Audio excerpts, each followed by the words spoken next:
All right, let's jump right in. If you're a leader trying to figure out how to really use AI to get ahead, you are in the right place. Today, we're cutting through all the noise and opening up a strategic playbook. This isn't about the tech, it's about how you win. Let's get started. So I want you to ask yourself this, honestly, because right now, pretty much everyone is playing with AI, right? They're launching little projects, automating a few things here and there, but is it all part of a real strategy, a plan to build an advantage that your competitors can't catch? You see, there's a huge difference between being in the game and actually being built to win it. And that really gets to the heart of it.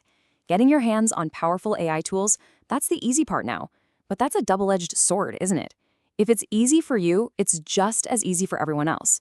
The real challenge, what separates the winners from the rest of the pack, is using this technology to build a deep, protective moat around your business. So how do you actually do that? Well, we're going to break it down with a simple 4-part playbook. Think of these as the 4 core plays you can run in the age of AI. Your job, as we go through this, is to figure out which play makes the most sense for you and your team. Here they are, our 4 core plays: cost leadership, differentiation, specialization, and ecosystem positioning. Each one is a totally different path to creating a real advantage, and each comes with its own rules. So let's break down that first one. First up, we've got cost leadership. Now, this is probably the one that comes to mind first for a lot of people. It's all about using AI to become the absolute most efficient, lowest cost player in your field. It's a powerful move for sure, but it comes with some tough questions you have to face. And that word fundamentally is key here. We're not just talking about shaving off a few percentage points. We are talking about using AI to completely re-engineer how your business operates through massive automation, radical efficiency gains, you name it. Okay, so you have to be brutally honest when you look at this. It's not just about the one-time cost to get things set up. You have to think about the ongoing costs, the data, the computing power, the talent to maintain it all. And that last question is the real kicker. Can your competitors just copy you?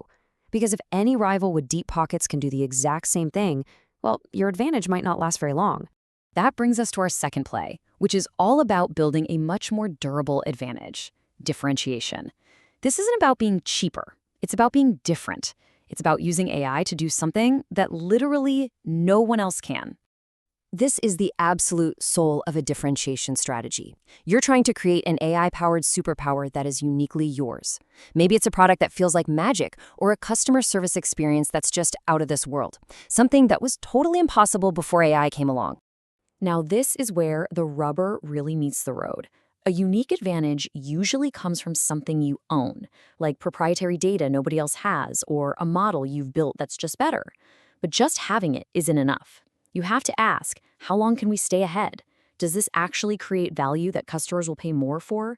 And can we even explain what makes us so special in a way people will get? And this just lays out the trade-off perfectly. Cost leadership can quickly turn into a race to the bottom, where you're just throwing money at the problem.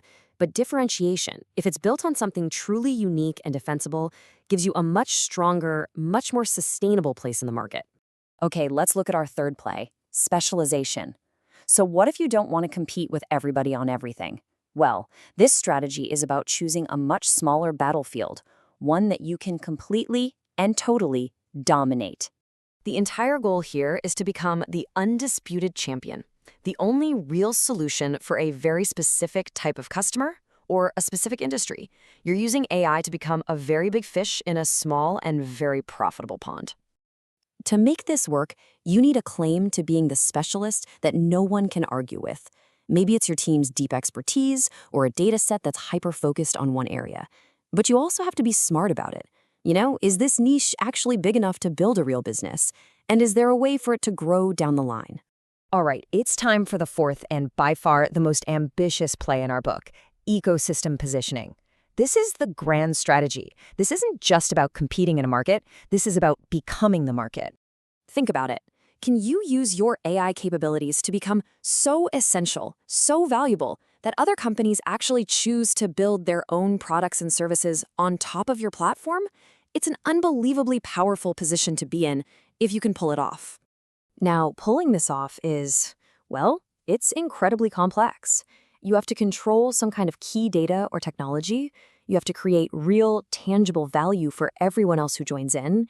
And this is the tricky part: you need a smart way to capture a piece of all that value for yourself. It's a very delicate dance between giving and taking. Okay, so we've walked through the 4 strategic plays, but a playbook is pretty useless if you just leave it sitting on the shelf. So how do you take these big ideas and turn them into a real game plan for your company?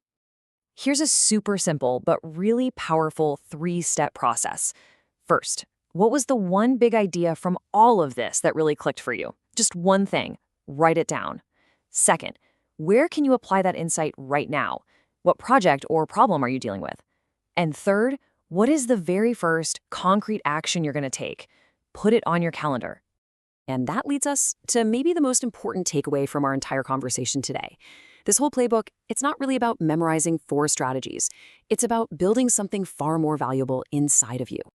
This is the end game. The point of all this isn't just to soak up information. It's to sharpen your judgment. It's that ability to look at a messy, complex situation, see the moving parts, and make a smart call, even when you don't have all the answers. That's what leadership is really all about. So I'll leave you with this final thought.